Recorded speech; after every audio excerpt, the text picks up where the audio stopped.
Good gardening, everybody. We grow a wide variety of potatoes here at Guten Gardening, and we do it in quite a few different ways. And in this video, we want to take time to focus in on how we plant potatoes. Now, we're going to look at a couple of different ways that we plant potatoes, including in our containers, in our vertical gardens, like our greenstalk here, in our Ruth Stout bed, and even when we do them as transplants. And you'll see what I mean here in a little bit. Now, depending on what we're planting our potatoes in, you're going to see some differences, but there will also be some similarities in terms of what we like to do during planting. So let's take a look at our different ways of planting our potatoes. We're going to go ahead and get started with our plastic containers. Now, we've done this for a couple of years now, growing potatoes in these food grade plastic. We make sure we have really nice soil for this, and that's one of the benefits of growing in containers is you have the ability to control the soil. We want something loose that retains moisture really well, and that's exactly what we have in these containers. Something that we can easily work with, dig our hands down into, fertilize. Again, another benefit of containers, complete control. And this is soil that we've taken time ahead of time to fertilize and prep for our potatoes. It's one thing we want to make sure we have plenty of nutrients in the soil if we're growing potatoes. Now, the example that I'm going to show you here are some of our Purple Magic Molly potatoes, which performed incredibly well last year. And I think one of the reasons was because we used bone meal. So one of the reasons why we always use bone meal is because phosphorus, that's that main ingredient there in bone meal, helps tremendously with root development, and potatoes are a root crop.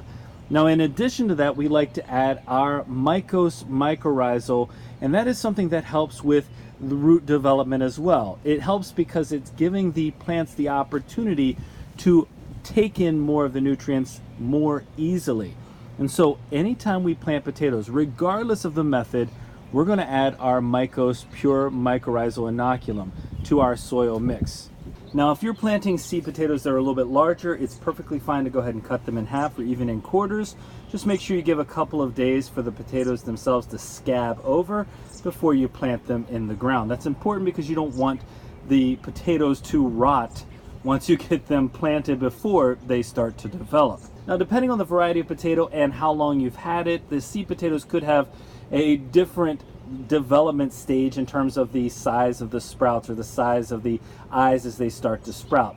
Hopefully, you're able to get them to a point where they're about a ½ inch to maybe 3/4 of an inch in length at time of planting. If they're a little bit longer, you'll still get production. If they're a little bit shorter, you'll still get production, but you don't want these seed potatoes to be any older than they have to be. You want them to be in good shape. Otherwise, the viability of the plant, the vigorousness of the growth is going to be somewhat compromised. Now, we're gonna go ahead and get this planted, but there's something you have to keep in mind here. We're planting these in a plastic container that's not necessarily as deep as, say, planting in ground. So even though we'd like to bury this about 6 to 8 inches in depth, if we could, we're going to have to actually be somewhere in the neighborhood of about 5 inches in depth. But that's something that we can live with, especially since we know we've had fantastic production from that depth. And you have to remember that when you're putting these in the ground, that the depth of planting is not some exact science. Here you go. You see we're adding in our bone meal, adding in our mycorrhizal right underneath the potato as it goes in, just to give it that optimal ability. And I like to cover it with a little bit of soil first, that mycorrhizal, etc., so we don't get any burning. But then I'm just covering it right up. And that's it for planting in containers. Really, it's that simple. We just try our best to give the potatoes, the seed potatoes, the best possible start. I'm going to stress this again and again in this video. We really like having that bone meal and that mycorrhizal underneath. Now, that's in addition to, again, making sure that our soil is well fertilized with our all-purpose fertilizer. But this is a key for potato development. Once we've done that, we can repeat this process over and over again. And, you know, for a container this size, we may be a little closer in some ways than we are when we're looking at, say, in our Ruth Stout or, you know, other containers where you want that 12 to 15, 12 to 18 inches of space in between. But you can't always do that in a container. And so if you want to be a little closer, you might get somewhat smaller potatoes, but you're going to be just fine.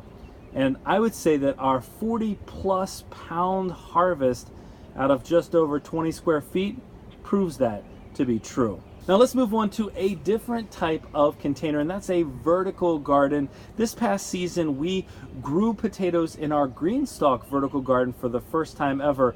And here I'm just pointing out that you can definitely reuse soil. So if you've used your soil for whatever purpose, growing whatever else before, all it takes is some amending and some fertilization, and you're back in business. In our case, when we were planting in our greenstalk last season, we made sure that we took a lot of our old soil from various potting mixes. We went ahead and we added our bone meal, our blood meal, and our langbionite to give it a really nice rejuvenation.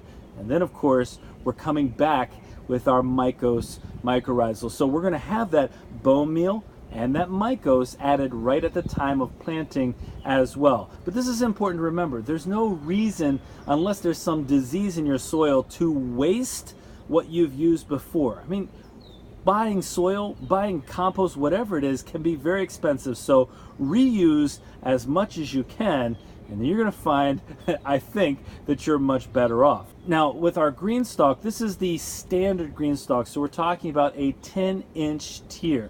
And we use the 10-inch tier instead of our leaf system because 7 inches, which is the depth of the leaf tiers, not quite enough for growing potatoes. But with 10 inches, we have plenty of space in there to pop in. It's actually about the same depth as our other plastic containers that I showed you first.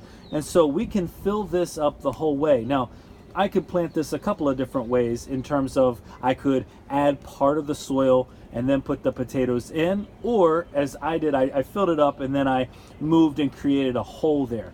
Either way is fine, whichever is easiest for you. In this case, I just did it to show you how many potatoes I was planting. And because there are 6 different pockets here, each one of our tiers had a seed potato in it. So we're talking, in this case, 5 tiers times 6, 30 potato plants in this. And again, the question is, what's the depth? Well, we planted these at about 5 inches. And 5 inches turned out to be plenty deep enough, I can promise you, because once we got around to harvesting, we were able to see some fantastic production throughout. Now, we did get the most production in our top tier, but I think that had something to do with sunlight and making sure that we were consistently watering. And that moves us on to our third style of planting potatoes, which is in our Ruth Stout bed. Well, I guess we could call this a bit of a modified Ruth Stout bed, but basically at the beginning of the season, we had about 8 to 12 inches of spoiled hay over last year's hay. And you can see this hay starts to decompose nicely. It creates a fantastic medium to plant your seed potatoes in. Now for this planting, we try to give about 12 inches of space per potato. If you have a smaller area, again, you can plant closer together. The likely result, though, is that you will get somewhat smaller potatoes. Now, in order to plant, and I think this is probably one of the easiest types of planting, you just dig yourself a hole, get down there toward the bottom to that nice broken down hay, and we like to throw a little handful of our secret mix. Now, it's not really a secret, it's our compost, it's our bone meal, our mycose, and our all-purpose fertilizer. Again, we're just trying to give them the best start possible. But we dig down about 6 or 7 inches, depending on the depth of our hay that we have, and we place these into that mix. Now, you don't actually have to add the mix that we add, and I would say now that we're going to be in year 3, we likely won't do that.